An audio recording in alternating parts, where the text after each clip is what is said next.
that's the year my grandmother died. I can still remember May 7, 1944, she passed on. It was just a May, just nice 24-hour daylight. The sun was just, you could see. It doesn't set down, but that's when she... He showed me where the house was. Yeah, the house, yeah.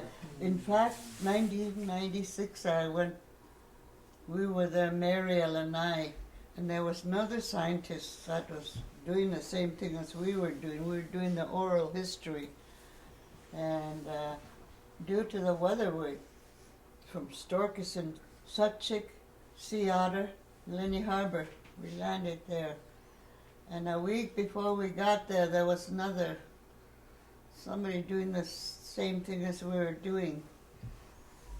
And they found a whole wooden case of moonshine that my grandfather made. They weren't big bottles, so you don't see my grandfather get drunk in those times. It was always a nightcap, eh?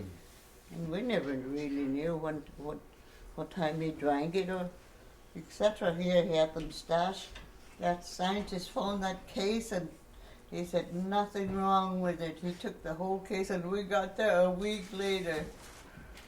And it was already gone, but we didn't have time. When we got out of the chopper, here comes through the bank from the old house where we were, tent, to a big muskrat. I told Mariel, don't look this behind you, there's muskrat. So we run to the chopper, not really run, but we got in there. That bull wasn't going to stop. So we got in and we took off. We didn't have time to go down to the sandspit where my grandmother passed away. That's where we had our tent. My dad, my parents and my grandfather's tent. Winnie, Sam, Timothy, Edward. The whole family was there. So it was kind of sad in a way, but I haven't been there since 1944, I said, and I went there in 1996, about May, about the same time. Just beautiful. Never change. You want to go next? Introductions. I found one of those, all those mid-coverage, Yeah. peace hunting places. I find some shells, Yeah. brass, the whole thing, tall Brass. gate. My dad said his dad had reloading, Yeah. and he used to reload all this. The whole thing was brass, that shotgun stuff. I found a couple of them, but I can't find them. They're someplace at home. Well, I took one from Blue Fox Harbor. That was early 30s, from Fred Wilkes, where he used to make his shells. Yeah. And I didn't know it was live. I got to Anchorage. My husband said, "Did you know that you're not supposed to carry these?" I said, "Carry what?" This is a live am. But I didn't know any better. So they made their own shells in those times. Yeah. I remember about that guy, Inuvialuit. I'm pretty sure it was him, the guy He who was extremely athletic, I heard. Yeah, I know. Extremely athletic. Very, very tall. Yeah, he is very Stubborn and determined. And you met him? Oh, yes. That was just the year we spent 1944, latter part of 44 to 45. Yeah, we went from Booth Island, we went to Pauletta with dogs springtime to hunt geese. So several times I met him. I knew who he was. We were identified once again by numbers. Because mine is W3-807. Oh!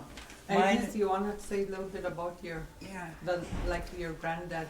All of his family became Lenny. Yeah, Inuvialuit. Yeah, you could just tell that. I think Sam know more than I do. But I'll go halfway. When I mistake, you correct me. Inuvialuit, that I know, my mom says that's his name, Inuvialuit. But he also had a half brother, Jesse Agu. So in by and by, I don't really know too much about my grandfather, where he was really born. But I know Alice, and my grandfather, just the two of them. So Dalik and Dorcas Gordon's mother were sisters. Were my grandfather. It just seems like he sat still for a long time till he married my grandmother, which my grandmother was from McPherson. She was a Gutchin. So from there he went on the coast with my grandmother to her. She's Itkilek. We say Inuvialuit Itkilek. But she was a Gutchin. She had to learn different culture all over. So my grandfather, when we first got married, my mom was only about 3, maybe 4. She used to translate for my grandmother to my grandfather in Gutchin and to Inuviak. And from my grandfather to my grandmother, from Inuvialuit to her mother in Gutchin, back and forth, because they couldn't understand. They were married, but just my mother, you know how kids pick up past language. Just after she had that huddle over, that they started understanding, she said she forgot. She couldn't remember what she was doing. So from there on, my grandfather just stayed on, and he was the most traveling person I ever knew. He never sits still in one place. He's always trying. Different places, right to Banks Island. Finally, my mom asked him, Dad, why you never stay in one place? He never said nothing for a while, and he said, well, wherever there is animals, that's what we follow. I said, we might be here one day next year, maybe. I said, there's nothing to hunt. So we just follow the animals where it's animals to feed on and, hunt for the family and trap. And that's the way my grandfather, I knew him as a hunter and trapper. He was the first one to Banks Island in 1928. And after that, the rest, then next following year, then the Allens were right beside Sachs Harbor, right there. Harbor, you could see their spot there where they wintered. While my mom was just down where Mary Sachs is. And that's how my mom tells the story. And when I took oral history with Maria, we made sure it was there. And sure enough, you look up on top and there's there is a place where my grandfather first settled, and Allen's. But like I said, he never was in one place. How I remember him, we wintered in Laney Harbor. That was the longest time I spent my time with my grandfather. And the last years of his time was 1948, and 52 came along, or 48 was the last time I seen him. So that's how he was. People used to depend on him for weather. One time we anchored right in Bailey Island because it's about 18 hours across, no land, just straight schooner crossing. And we anchored, and Fred looked at him in Eskimo. He said, my little uncle, Angaralu, Hunapida. Fred asked him, what are we going to do? And my grandfather kind of looked around both skies, and there were lots of ripples on the clouds, dark ripples, and it's kind of reddish. Kind of looked around for a minute, and he said, well, if we go right now, we'll miss the wind. We'll make it to Sachs Harbor. I always remember that. And sure enough, we travel and travel. No land, no miles, and nothing. For 18 hours, sometimes we travel straight across. We just got into the bend around Sachs Harbor. The wind came up. We just made it in time because our schooners were full. The water line was about that high from the. That's how much food and stuff we carried. Sometimes 2 families in one schooner. Plus the dogs. Everything. Yeah. You name it. That's what we carried. That's how I remember. And so another time, finally, my dad got these caught, kind of jump around, caught a lot of. One year he caught quite a few foxes. That was a year after before Lenny Harbour. Right after Lenny Harbour, he went to Clavik and Stringer had his boat for sale, Beluga. So Stan Pepper got in there. He says, "We'll sell it to you for $8,000. Of course, my dad is gullible. My mom says, "Don't buy that schooner." My dad said, "Why?" "That's a riverboat. Once it gets out in the ocean, the water's gonna clean the cracks out. It's all mud clay in there. It's gonna sink." My dad had no ears. So we first wintered 1944, Booth Island. We made it fine. And then next following year, we made it to Banks Island.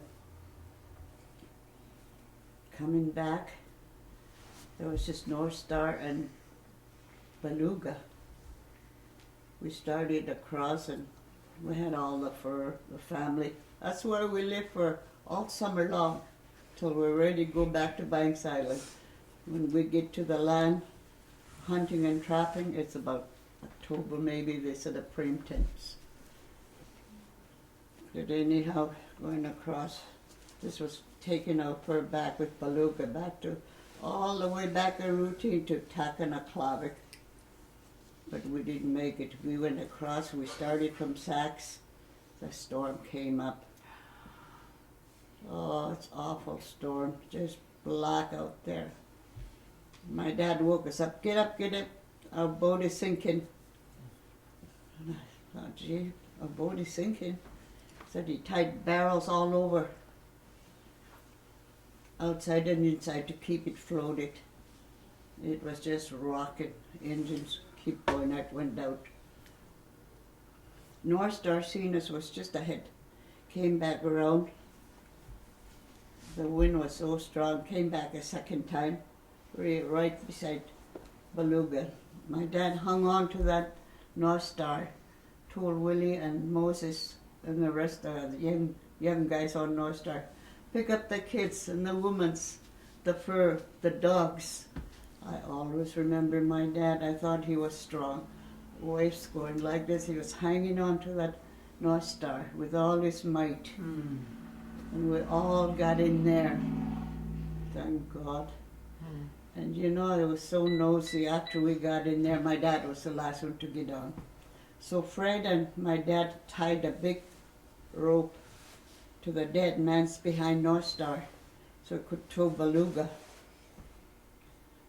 When I looked out the last time through the window of North Star, all I could see was that little mass black top. That's all I could see. It was between the two waves. Shortly after that, I heard this big bang. What's going on? I looked out and that rope busted. And that was the last time I seen Beluga. I still picture it. Sank.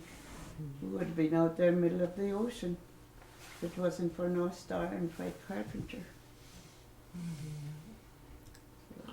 I mean, it's scary. There must have been a lot of that helping each other even out in the rough ocean. Yeah, that's what they were for. They never traveled alone. Yeah. There's always two. If there's one, there's always two. They don't travel alone. Yeah. Otherwise, we would have been in the bottom of the sea. And that's how I remember Beluga. My mom was right. She said, the salt will eat the clay and it's going to sink. Only up here and travel alone. What? Only up here and travel alone. One time he broke his leg way out summertime. He had three-wheeler. He came all the way back, just passing out along the way with broken bones and made it back to town. So up here. He was telling us about it. He said sometimes when that bone are up together, you could hear it right here. Yeah. Pass out sometime, huh? Yeah. He's a tough old guy. And he never go to nursing station, he go right to Terry's. Yeah. he did. Terry was secretary, he said she was a nurse. But that's all I remember growing Mhm. up. That was the scariest moment. You know, you have your mother and father. There's not a scare in the world when you have the night. Mhm. But when you think back, when I seen that mask about that, just the tip of it, that's all. And 2 big waves. And I still hear that rope bust today. Everything sank. How old were you think, When I went, it was when that happened? I was about going on 10. Was it in the 50s? Right? About 70 years ago? In the 50s? Yeah. Clear as No, a this bell. happened I can't even remember last year. 1944, Okay. So they had no, 45, fall of 45. had no for a long time, huh? Yeah. Yaka yung naktusi. Sorry to bore you, but I didn't mean to. No, it's not.